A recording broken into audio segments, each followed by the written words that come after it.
About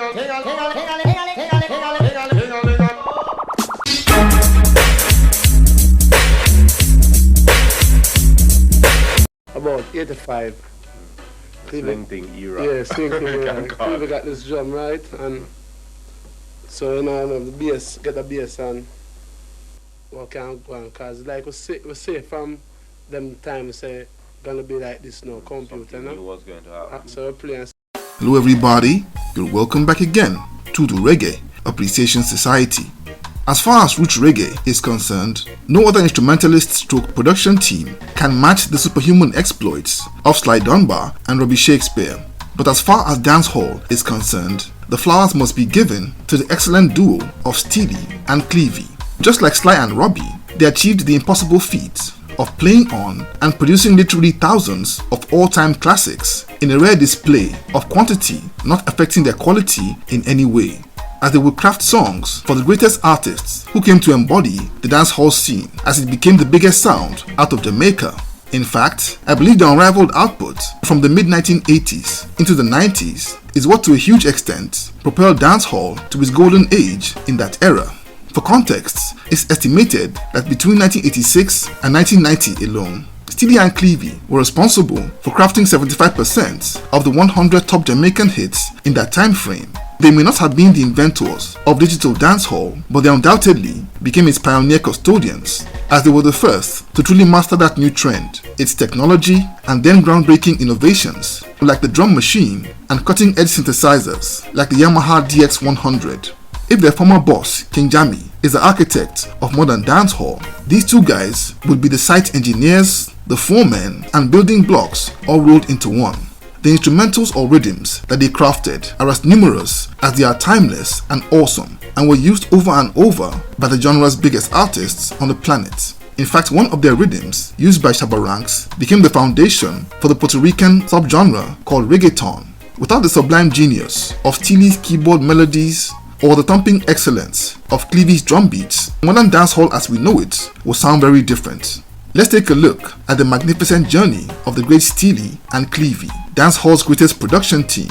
Now this story begins with Cleveland Brown, aka Clevie, born into a musical family in 1960 in East Kingston. His mother was a keen pianist and taught young Cleveland and his two brothers to sing in church. And by the early 1970s, they had gravitated towards instruments after coming under the influence of the Now Generation band. By 1973, his two brothers chose the guitar and bass respectively, while he took very quickly to the drums. His older brother Glenn began to operate a sound system in their neighborhood called Tonex Hi-Fi, where young Cleveland would hang out a lot. Around that time, a kid from Trenchtown called Wycliffe Johnson, aka Steely, also began to hang out at the sound system. The pair became acquainted and over time bonded over their similar tastes in music. Steely's mother was a singer and an elder in the Rastafarian group called the 12 Tribes of Israel, where Clevie's older brother, Dalton, had just joined. Steely became a regular visitor at Clevie's house, where Clevie's brothers would give him his first lessons on the keyboard. And from there, the two teens began to practice, holding daily jam sessions in Clevie's bedroom until they were good enough to be invited by Dalton Brown to play as session instrumentalists at Lee Scratch Perry's studio for an artist called Earl 16. And a year later, they were invited by Augustus Pablo to play in a session for singer Hugh Mundell for a song that became part of his classic album Africa Must Be Free by 1983.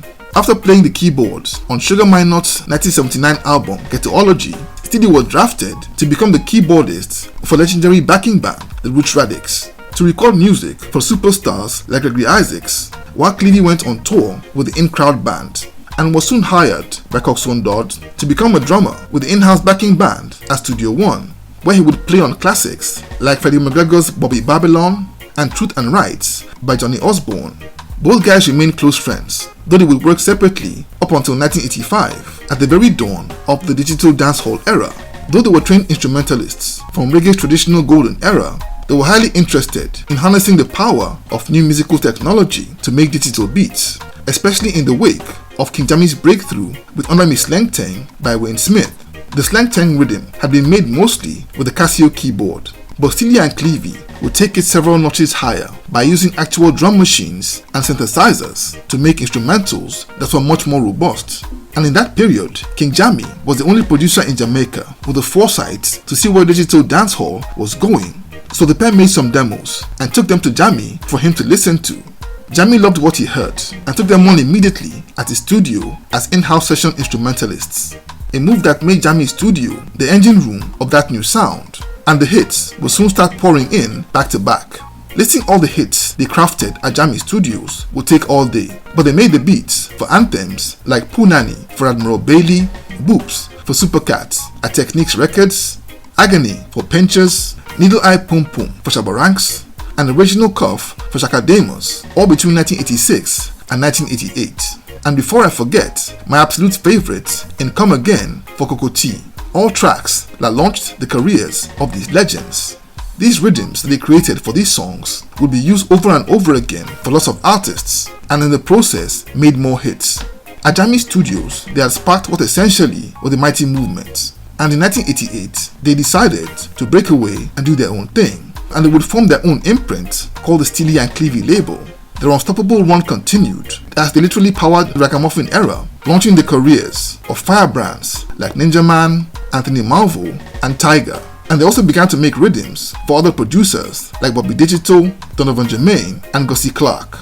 And speaking of Gussie Clarke, it was for that producer that they crafted the legendary Rumors rhythm that powered the smash comeback single for Gregory Isaacs of that same name, as well as the monster hit Telephone Love for singer JC Lodge in 1988. One thing I love about their music is that though they were making digital beats, their foundation were as traditional reggae instrumentalists that saw them infuse a certain swing that still had a strong reggae flavor. Unfortunately, many future dancehall producers lacked their background, and in result meant that their music would lack that reggae touch, but I digress. Into the 90s, there was the #1 dancehall instrumentalist stroke production team on the planet, and everything they crafted was legendary. In fact, an instrumental they crafted called Fish Market that powered Shabarank's 1990 classic Dembao would 10 years later become the template for the massive Puerto Rican subgenre of reggaeton, which has since created more than 2,000 songs. It's almost impossible to pick just one of the instrumentals as my all-time favorite, but my goodness, the instrumentals on Shabarank's Tingaling is definitely in my top 5. But one of their biggest hits of the 90s would be a remake of a Studio One song by singer Don Penn called You Don't Love Me, No No No. That song was remade for a Studio One tribute album called Steely and Clevie Play Studio One Vintage and became a breakout hit as a single that earned Don Penn a record deal with Atlantic Records in 1993. It became a worldwide smash that went to #1 in Jamaica, #3 in the UK, plus top 10 in several European countries. Working out of their base at their world-renowned Studio 2000, they would over that decade produce bangers for numerous notable artists like Jimmy Cliff, Maxi Priest, Buju Banton, and US rapper Heavy D. And just like Sly and Robbie, their personalities were exact opposites, and their yin and yang factor would make them an incredible team. Just like Sly was the shy and quiet one, and Robbie the volatile no-nonsense tough guy, Clevie was seen as the quiet one, while Steely was a formidable hard man who once knocked out a notorious Trenchtown bully with one punch. Even though artists felt Steely was more approachable, they would produce and play for practically everyone into the 2000s. For the likes of Sizzler, Capleton, Bushman, to non-Jamaican acts like Billy Ocean, No Doubt, and Karen Wheeler from Soul to Soul. And their partnership was in full steam when Steely began to develop health problems in the middle of the 2000s. He was diabetic and developed other complications by 2008. And very sadly, Wycliffe T.D. Johnson passed away on the 1st of September 2009 in New York after undergoing surgery for a blood clot in the brain. A terrible blow and loss, as one half of that duo went to meet Jah at the age of 47. And that marked the end of Steely and Clevie's staggering 20+ years at the very top of their game. An epoch that saw them lend their skills and play a huge part in creating dancehall's finest hour. There have been other production legends in dancehall, like Bobby Digital or the Kelly Brothers, but personally, I believe their achievements are untouchable as the most prolific architects and indeed the greatest production duo and force in the history of dancehall. So there you have it. Thank you for watching this video today. Please leave a like, subscribe, and until next time, Jah bless.